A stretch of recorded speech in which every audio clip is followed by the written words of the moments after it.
मुझसे गलती हो गई थी जब अखिलेश यादव जी ने मुझसे कहा था कि रामपुर का चुनाव लड़ लिए। मेरे राष्ट्रीय अध्यक्ष अखिलेश यादव जी जो आदेश करेंगे उसका पालन होगा। गलती अपनी दोहराऊंगा नहीं। मुरादाबाद से समाजवादी पार्टी के पूर्व सांसद डॉक्टर एसटी हसन ने रामपुर से चुनाव न लड़ने की अपनी गलती पर पछतावा जाहिर किया है। डॉक्टर हसन ने कहा कि सपा मुखिया अखिलेश यादव ने पिछले चुनाव में ये इच्छा जताई थी कि मैं रामपुर से लोकसभा का चुनाव लड़ूं, लेकिन रामपुर से चुनाव न लड़कर मुझसे बड़ी गलती हुई है। सनद रहे कि 2024 के लोकसभा चुनाव में सपा ने डॉक्टर एसटी हसन को दोबारा मुरादाबाद से प्रत्याशी बनाया था, लेकिन बाद में नामांकन के दौरान उनका टिकट कट गया और सपा ने रुचि वीरा को यहां से मैदान में उतार दिया।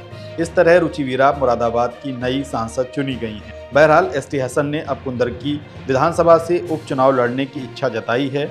इसके अलावा एसटी हसन ने संघ और भाजपा को लेकर क्या कहा, सुनिए।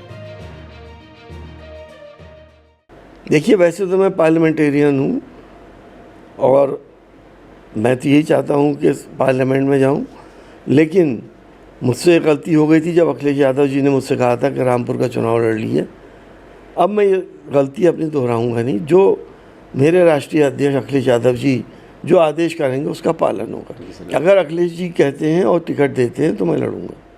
आपको याद होगा पार्लियामेंट में हम लोगों ने ये मसला बहुत उठाया था और पार्लियामेंट कई बार एडजर्न हुई थी। इंसानियत वहाँ तार तार हुई थी। हमारी बहनों को नग्न अवस्था के अंदर घुमाया गया था, उनके साथ बदसलूकी की गई थी। आरएसएस पूर्व प्रमुख को उस वक्त भी ये बयान देना चाहिए था, लेकिन क्योंकि अब आरएसएस और बीजेपी में हमें ऐसा लगता है कुछ दूरियां पैदा हो रही हैं, क्योंकि जेपी नड्डा साहब ने एक बयान दिया था कि अब बीजेपी को आरएसएस की ज़रूरत नहीं है, हम अपने ही बल पर चुनाव लड़ेंगे और हम जीतेंगे। देखिए, हम जितनी उसकी निंदा की जाए वो कम है। वो लोग जो इनोसेंट लोग थे, उसमें बच्चे भी थे, बूढ़े भी थे और जवान और औरतें भी थी, जो अपने पैदा करने वाले की, अपने पालनहार की पूजा करने जा रहे थे। पालनहार और पैदा करने वाला हर इंसान का एक ही है, चाहे हिंदू हो, मुसलमान हो, सिख हो, ईसाई हो। उन बच्चों का उन लोगों का क्या कसूर था जिनको के मार दिया गया, जिनको इंजर्ड कर दिया गया? ये टोटल फेलियर हैगा हमारे प्रशासन का। श्रद्धालुओं की पूरी हिफाजत करनी चाहिए थी।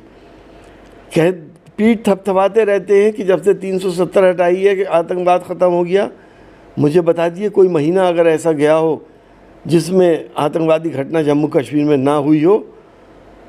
तो हाथी के दांत दिखाने के कुछ है, खाने के कुछ है, होता कुछ है, कहते कुछ है। अब ये सब कुछ चलने वाला नहीं है। दुनिया बहुत आगे बढ़ चुकी है। हम तो चाहेंगे जो सरकार बनी है वो जनहित में काम करे, बग़ैर ये सोचे हुए कि हिंदू मुसलमान सिख ईसाई में डिफ्रेंशिएट ना करे। लेकिन जो सबका साथ सबका विकास का नारा लेके घूमते फिरते हैं, इस मंत्रिमंडल में एक भी मुसलमान क्यों नहीं है? दुनिया की हिंदुस्तान की दूसरी बड़ी आबादी का रिप्रेजेंटेशन इस मंत्रिमंडल में नहीं है। मैं समझता हूँ शायद आज़ादी के बाद से ये पहली बार ऐसा हुआ है जब एक भी मुस्लिम मंत्रिमंडल में नहीं लिया गया। जिन लोगों से काम अटक रहा था, जो लोग सरकार चलाना चाहते हैं, या वो तमाम पार्टियां जो मुसलमानों के बल पे जीत के आई हैं, उन्होंने भी इस बात का ध्यान नहीं रखा कि कम से कम 1-2 मंत्री मुस्लिम्स भी होने चाहिए थे।